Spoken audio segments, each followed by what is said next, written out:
for Easter celebration. Now, quickly, let me review some of the things that trend last week that we discussed on this program. Don't forget that we discussed the issue of power. Adelabu, who promised Nigerians 2 weeks, that within 2 weeks we will experience a stable electricity supply in the country. And also, don't forget that we talk about the former governor of Kaduna State, Malam El-Rufai, who was arraigned in Kaduna for different count charges. But I also inform you that his mother died, and he was brought from Kirikiri, from prison to give his mother the befitting burial. And immediately after, he was returned into prison. His matter also came up during the week, and the bail application was adjourned. So, as we speak, Malam El-Rufai is still in prison custody. Is it prison they call it now? Like correctional center. So Malam El-Rufai is still there.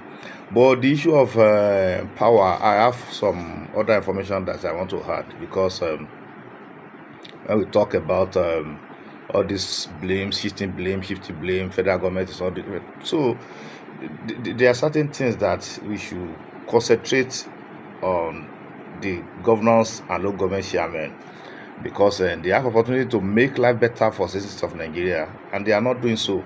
So everything shouldn't be on Tinubu, federal government.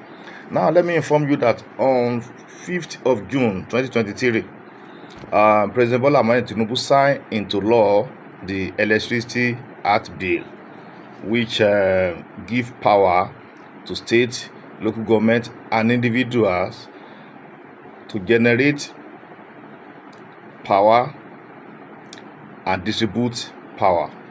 So this act was signed 10 days after Tinubu became president, and you'll be surprised that few state governors adhered to this act and make use of it, and we still rely solemnly, close to 4 years, more than 3 years now, we still rely solemnly on the power grid from the federal government. And the federal government, those in charge of power, they are people of darkness. They don't want power. They don't want Nigeria to enjoy electricity. I told you in the last video that Nigeria generates more than 13,000 megawatts. Yet, what they distribute will disappoint you. Remember, I told you that what they distribute is between 3 and 4,000 megawatts.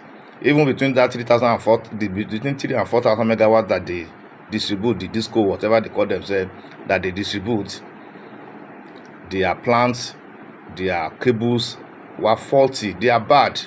So mostly the power that they distribute to Nigerians is just between 2,000 and 2,500. That's why you see that there's epileptic power supply everywhere in the country. So that is what we are experiencing. So all this blame shouldn't be on Tinubu alone. It shouldn't be. It should be on your state governors. It should be on your local government chairmen. It should be on them. So why can't they take that opportunity that has been given to them since 5th of June 2023 by the president to generate power and distribute power, to own their own power system and get out of the national grid? So it is not everything is not on Tinubu.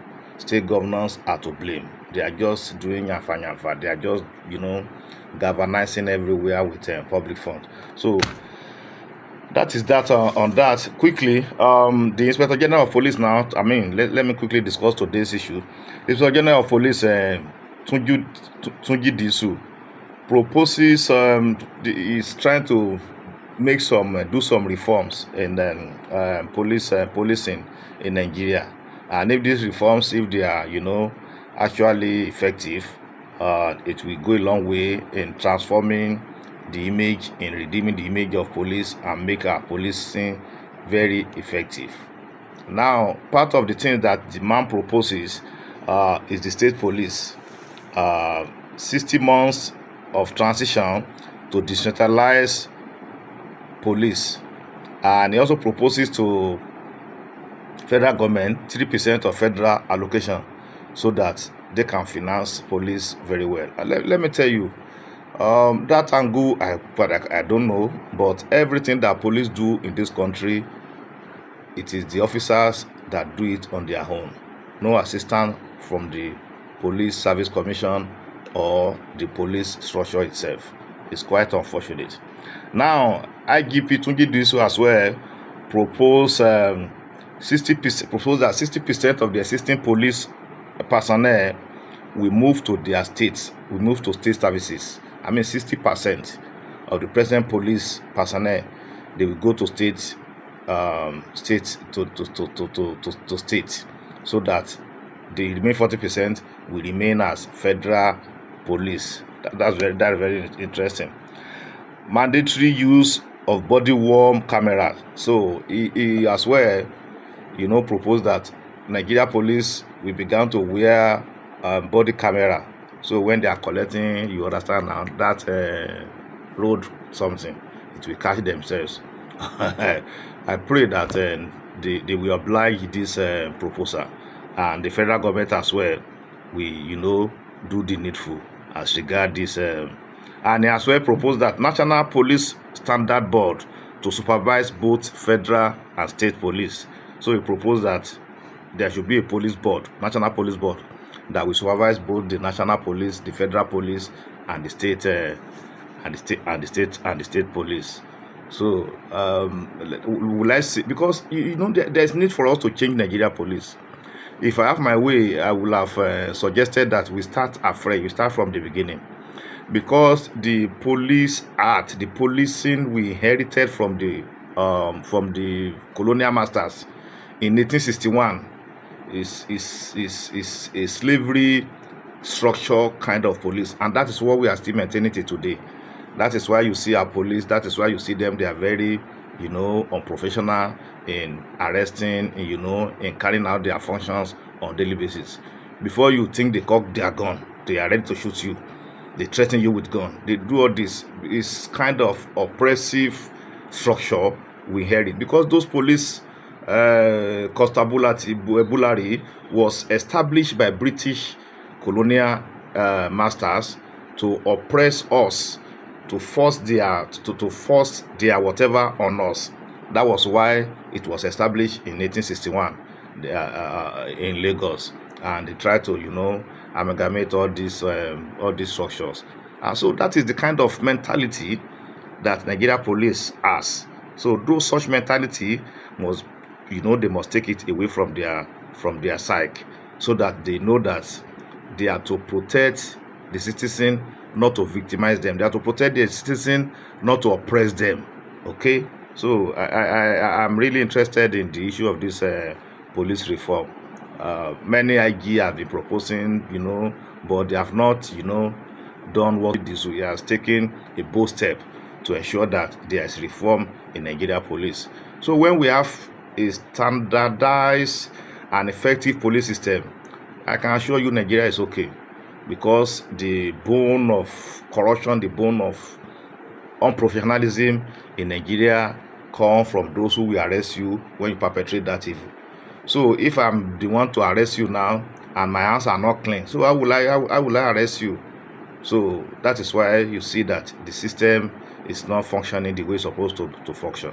But my prayer is that all these proposals will be acceptable, and the necessary reform will be done to ensure that we have a good policing in this country.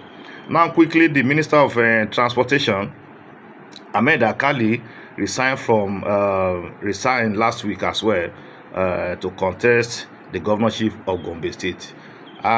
This issue is in the media, and I don't understand the media, people in the media, those of us in the media. There's another very disturbing message last week as well, that the Minister of Power resigned. As a matter of fact, I have the letter. Somebody sent the letter to me. But it's quite unfortunate when the minister came to the here and said he did not resign. So where did the letter generate from? Where did the letter emanate from? I mean, what is the source of the letter? How are we so wicked in this country to distort, to distort information, to mislead Nigerians? Why are we doing this? Is it in the name of politics of what? If the man said he did not write any letter, then who wrote that letter? The letterhead that was used to write the letter, where did the letterhead come from? Who provided it? I mean, what is going on, for crying loud? What is going on? But this Minister of Transportation, Ahmed Akali, resigned. His own letter too was on letterhead paper of the Ministry of Transportation. But he said he has resigned because he follows strictly, he adheres strictly to the deadline of March 31st that President Bola Ahmed Tinubu gave to all cabinet members who are interested to contest 2027 general elections. That is the time that he gave to them that they should resign, and he resigned. So why are we peddling rumors of somebody who did not resign and said he has resigned? I even supported him with letter. So who is lying? Is it the minister or the people who the letter emanated from?